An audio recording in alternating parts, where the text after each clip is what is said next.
정치톡 시간입니다. 8월 19일 정치면을 장식한 뉴스는 무엇이었는지 첫 번째 정치톡 만나보시죠. 코로나19 신규 확진자가 가파른 확산세를 보이며 닷새 넘게 세 자릿수를 기록하고 있는 가운데 방역 지침을 고의로 어기거나 방역 활동을 방해한 이들에게 당국이 구상권을 청구해야 한다는데 국민 대다수가 공감하고 있다는 여론조사 결과가 나왔습니다.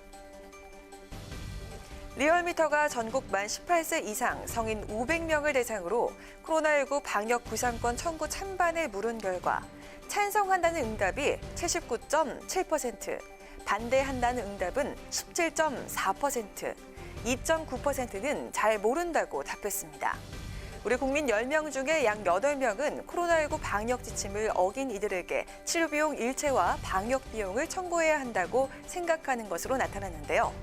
최근 사랑제일교회 관련 확진자가 빠르게 증가하고 교회 신도를 통해 전국으로 코로나19가 확산됨에 따라 구상권을 청구해야 한다는 여론이 높아진 것으로 분석되고 있습니다. 정부도 코로나19 방역에 대한 방해 행위와 관련해 적극적인 구상권 행사 의지를 밝혔는데요. 정세균 국무총리는 오늘 방역 당국의 진단검사와 역학조사를 방해하는 행위에 대해 엄정하게 법적 책임을 물을 것이라며 이로 인해 발생하는 추가 간염에 대해서 치료비 회수, 손해배상 등 구상권을 적극적으로 행사하겠다고 밝혔습니다. 서울시도 사랑제일교회와 관련해서 진단검사와 역학조사 과정에서 거짓과 불복 등으로 행정력과 예산 낭비를 초래한 부분에 대해선 구상권을 청구하겠다고 밝혔습니다. 이유가 어찌됐든 공동체 안전과 생명을 위협하는 행위는 명백한 범법 행위인 만큼 모든 방법을 동원해서라도 강력하게 대처해 나가야겠습니다. 이어서 오늘의 두 번째 정치톡입니다. 미래통합당이 전광훈 사랑제일교회 담임 목사에 대해 명백히 선을 긋고 나섰습니다. 전 목사 등이 참여한 광복절 도심 집회가 전국적 집단 감염 사태에 일조한 것이 알려지자 서둘러 관계 정리에 나선 건데요. 당 대변인은 공식 논평을 통해 전 목사를 비판하며 우린 아무 관계도 아니다라고 밝혔습니다. 전광훈 목사의 심각한 우려를 표합니다. 전광훈 목사는 정부의 방역 시책에 협조하지 않은 채 공동체의 안위마저 위협하는 용납하지 못할 행동을 했습니다.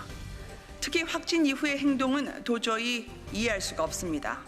비판받아 마땅하며 미래통합당은 전광훈 목사와 아무 관계가 없습니다.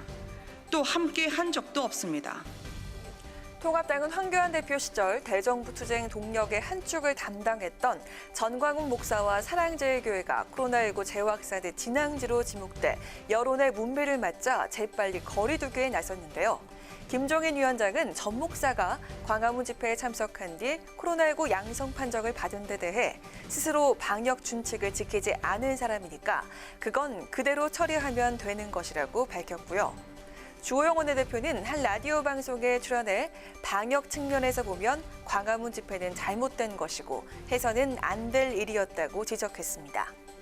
통합당 이번 사태를 진화하기 위해 강경 보수 세력과 사실상 절연을 택했다는 분석도 나오고 있습니다. 이를 두고 당내에선 광복절 집회 전 이미 통합당의 노선 정리가 끝난 상황이었다고 평가했습니다.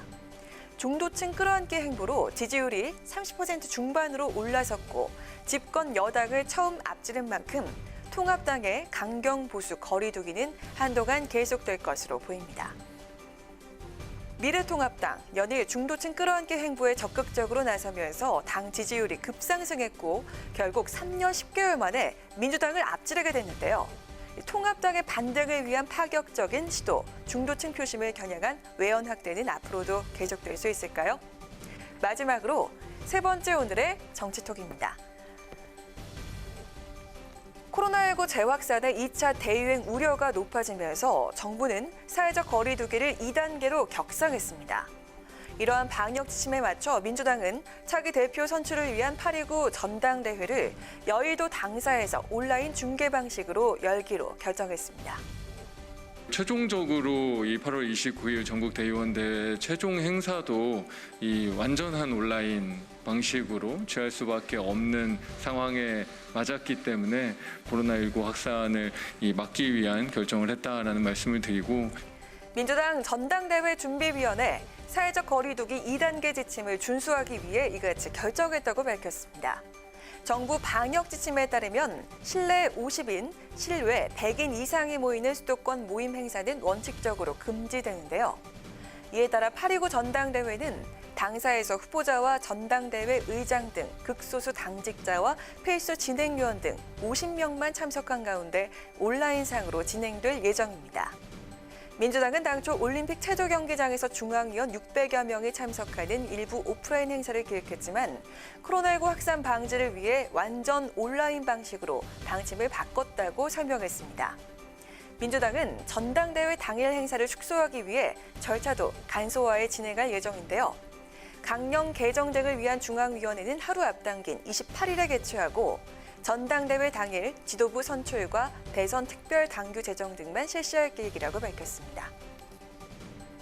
열흘 앞으로 다가온 민주당 전당대회. 세계 최초 온라인과 언택트를 결합한 온택트 전당대회라 의미를 부여하고 있지만 실상 코로나19 확산의 고민이 깊은 모습입니다. 유례 없는 온라인 당사 전당대회는 과연 흥행 우려를 딛고 분위기 반전에 성공할 수 있을까요? 지금까지 강아랑의 정치톡이었습니다.